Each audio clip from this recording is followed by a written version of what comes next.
Welcome to this explainer. Okay, so when most of us hear the name Aphrodite, we instantly picture, soft romance, pink hearts, and Valentine's Day. But that traditional image, it completely leaves out the most fascinating and, frankly, the most terrifying parts of her story. Today, we're going to strip away all that modern gloss and look at her true nature as a wielder of incredibly dangerous desire. This is the untold story of Aphrodite, goddess of love, beauty, and chaos.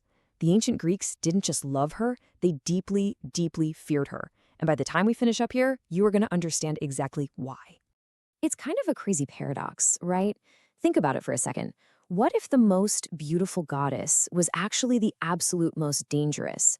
I mean, would you trust a being whose power wasn't in commanding the dead or throwing lightning, but in something far more volatile? We're talking about a goddess whose power literally destroyed kingdoms, caused legendary battle-hardened warriors to completely lose their minds, and forced immortal gods to betray each other. It's a pretty striking realization that beauty and destruction could be so tightly woven together. Part 1, a shocking and violent birth. Okay, let's dive into this. To really get Aphrodite, we gotta go way back to the very beginning. And her origin story, it is definitely not what you'd expect. It is not some gentle, glowing arrival. It is deeply dark and shockingly violent. Long before the Olympians ruled anything, the universe belonged to the Titans.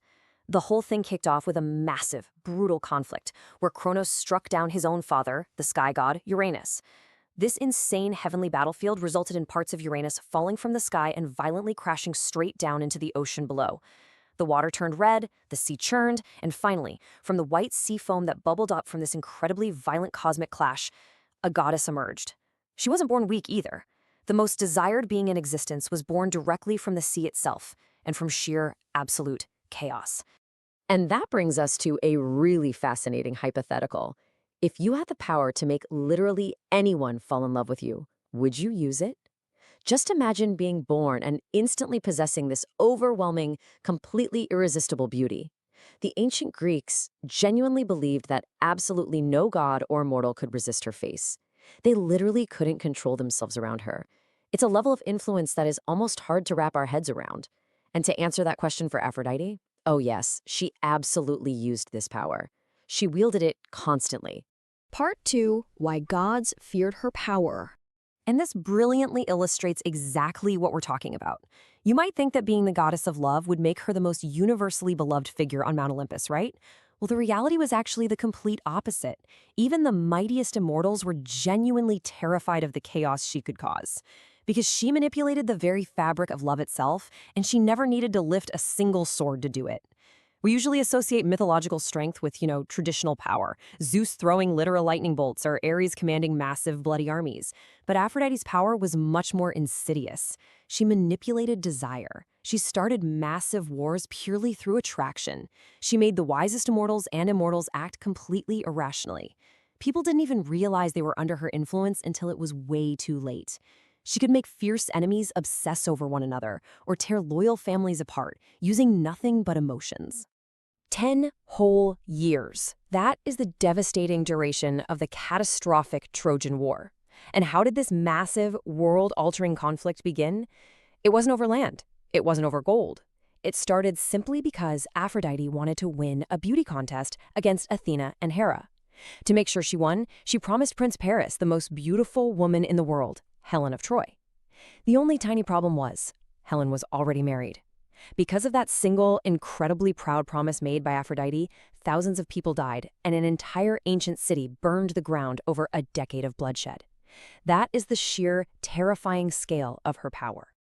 Part 3, scandals and secret affairs. Now, what's really interesting about this is that beyond starting global conflicts, her own personal life on Olympus was a total mess.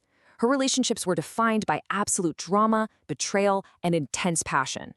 There's almost a comical contrast in her love life. She was actually married to Hephaestus. He's the dutiful, hardworking god of blacksmiths, super focused entirely on his craft. Yet she constantly snuck around with Ares, drawn to the destructive passion of war. I mean, think about that pairing for a second. Love and war, beauty and destruction, drawn together in this wild, destructive affair. But Hephaestus was no fool. When he found out about their secret, he used his incredible blacksmithing skills to build a magical, invisible net that was stronger than steel. One night, he dropped this trap right on Aphrodite and Ares while they were together, capturing them completely. And then, he literally invited every single Olympian god to come over, watch, point, and laugh cruelly at their humiliation. The drama was real. Seeing all that intense drama and public humiliation among the immortals, it really makes you wonder, would you rather possess Aphrodite's beauty or Athena's wisdom? It's a profound question. In the ancient world, beauty was a currency. It was a weapon of immense power. But as we just saw with that whole invisible net trap fiasco, it also invited constant chaos, deep jealousy, and endless scandal. Even the gods themselves weren't safe from the fallout of their own desires. Let's move to part 4, the goddess's dark side. Let's see how this builds, because Greek myths reveal a much darker truth about what happens when you cross her.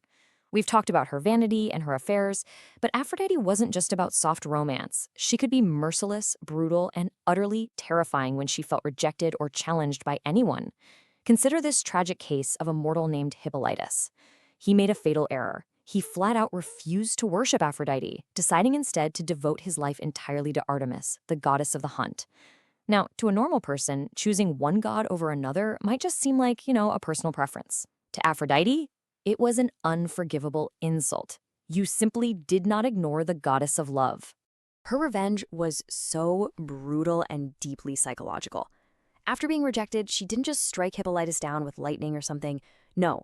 Instead, she cursed his own stepmother to fall madly, uncontrollably in love with him. This unnatural, completely forced obsession led straight to madness, wild false accusations being thrown around, and ultimately, his tragic, violent death. All because one mortal dared to ignore her. She punished anyone who claimed to be more beautiful than her just as mercilessly. The ancient Greeks respected her deeply because they didn't just worship love, they were terrified of obsession. Part 5, the greatest love story. Now, you might be surprised to learn that one of the most legendary romances in all of mythology, the story of Psyche, actually begins not with love, but with Aphrodite's fierce, completely uncontrollable jealousy. Psyche was a mortal princess, so incredibly beautiful that people literally stopped worshiping Aphrodite just so they could admire her instead. Enraged, Aphrodite sent her son Eros to make Psyche fall in love with a hideous monster. But, plot twist, Eros accidentally fell in love with Psyche himself. So the crucial point is how Aphrodite reacted when she found out.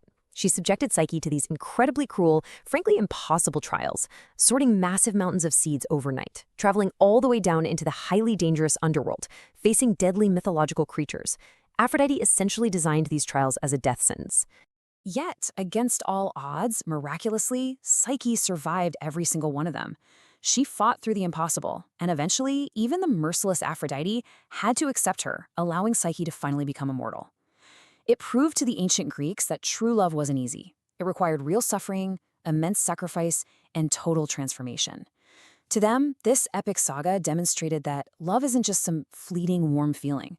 It is a grueling, transformative journey forged through immense hardship. Part 6, Symbols and Modern Legacy. Aphrodite may be an ancient mythological figure born from sea foam, but her dramatic, chaotic myths have this incredibly enduring impact on our modern culture and our collective psychology even today. Her symbols still surround us everywhere we look. Roses, doves, pearls, mirrors, swans, and even the planet Venus, literally one of the brightest objects in our night sky. Thousands of years later, her influence has never disappeared. Every single time you see a modern movie about a chaotic, messy romance, flip through a high-end fashion magazine, or just witness our cultural obsession with celebrity and beauty, you are seeing the direct echoes of Aphrodite's power. It absolutely proves that humanity is still deeply fascinated by beauty, still totally controlled by attraction, and still endlessly chasing love. So I'm going to leave you with this. If you could meet just one great god or goddess in real life, who would you choose? Aphrodite wasn't just a simple symbol of romance. She represented temptation, dark obsession, intense desire, and the truly terrifying power that beauty holds over the human mind. Her myths have survived for thousands of years because deep down, we all intuitively understand exactly how dangerous love can become. So if she appeared before you today, would you choose to meet the goddess who brought entire kingdoms to their knees? Think about it. Thanks for joining me on this explainer to uncover the true story of Aphrodite. Catch you next time.